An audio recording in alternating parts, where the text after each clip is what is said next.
overworked barmaid and mum Leslie Walker has caught time on her 5 messy kids. It's been a marathon 24-hour binge cleaning session after 13 years abstinence, and now it's last orders as Kim attempts to tackle a fizzy drink stain on the living room ceiling. Which one of you two bright sparks put cola on the ceiling? He, shaked the can and it exploded everywhere. Now, you get your hands on that and don't muck about. Now, this is what I'm doing. Dry mop. I've taken a white towel, I've dipped it in soapy water, and I have, for the purposes of quickness, wrung it out. All right. Okay. We're going to bung it over the top, you see, just like so. We've got an elastic band, and I'm just simply going to do that, you see. Right. Let's be having you working. Come along. Back, forth, back, forth. None of your nonsense. Oh, I don't want to get wet. Hang on, I'll go over here. Come on, get some elbow grease. Don't tickle it. What do you think about it as a tip, dear? Yeah, but the mop's quite hard to, use. You poor soul. Oh, did you ever see such slow movers? All right, let's have a look at the tops of your mops now. Oh, my goodness me, look at this. Dear Lord. With the kids scrubbing up nicely, Aggie turns her attention to the unkempt pets. Now, Autumn, who normally looks after the dog bowl? Nobody. Poor little Wellard. Nobody cleans your dog bowl, which means it probably gets all encrusted with nasty bits of old dog food. Is that true? Probably. And then it's impossible to get clean because it's all stuck on.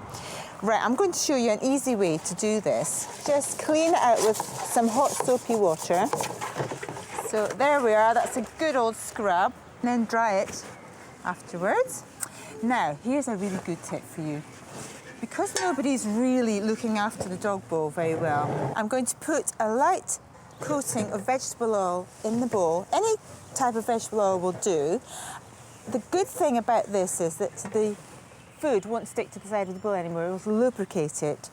The other advantage is that it will keep doggy's coat beautifully smooth and glossy, and it will help to cut down on doggy dandruff. What do you think of that then?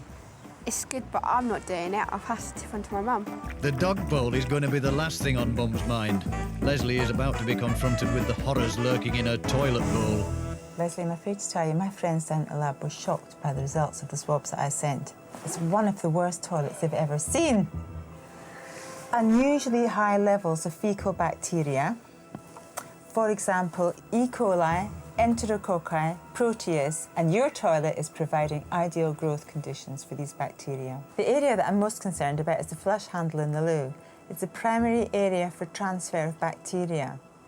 Everyone's in there wiping their bums, then flushing the loo, and because there's no sink in there, all the fecal bacteria has been transferred to the rest of the house. What do you think of that, Leslie? I'm absolutely horrified. I mean, I know I've got to get the kids to come upstairs and use the sink. I mean, I do have baby wipes in there, but obviously from these results, they're not using them. Yeah. Now, this is a sample taken from the rim of the loo. Not surprisingly, there's fecal matter here, but there's a lot of it. Mixed with a lime scale, it's caked onto the underside. So I've got something that you could make very easily to clean it. Homemade toilet bowl cleaner for you here. You take 2 tablespoons of bicarbonate of soda, add 2 tablespoons of white vinegar, like so, 2 cups of water. It all fizzes up nicely and it's all very scientific. Then 2 teaspoons of tea tree oil, which smells beautiful, very fresh, antiseptic, antibacterial, and it will also loosen any of that grime that you've got on your loo bowl. Now, I'm going to leave this for 10 minutes to cook. Now, here's one I made earlier. Leslie, it's a fact that women are 3 times more likely to clean a loo than men, so over to you, dearie. All right, thank you. Thank you. The Walker family may now be toilet trained, but as carpet maestro Dave has discovered, the cats and dogs certainly aren't. Oh, God, we're cream crackered. Absolutely, we're having a rest now. Dave, how are you getting on? One of the worst ones, if not the worst one so far. Really? He's just got years of neglect. Cat urine, dog urine, everything. If you can imagine the carpet sitting there, the underlay sitting there, the little doggy cat comes along, goes straight through the carpet into the underlay. The underlay is like a sponge, and you have that. Oh, lovely. And it's all just sitting there. Sitting there drying, giving off a lovely aroma. But there's no job too filthy or stinky for our Dave. As the cleaning reaches a crescendo, the goodwill cheer appears to be running through all of the Walker family. Leslie, you've been a brilliant sport, clearing out all those toys. We've got a mountain here. How does it feel? I taught you mountain. Yeah, it feels Get down, my darling. It feels Put good, the one down. yeah. Was it hard parting with all this? very hard. It's been there for so long that it's part of the family, but we're going to let go, aren't we? Leslie, what are you going to do with all these lovely toys? Because some of them are super, aren't they?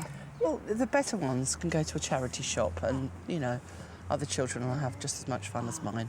Oh, that's smashing. We've got more good news for you inside, because you've been so smashing, you enjoy big rewards. Come on.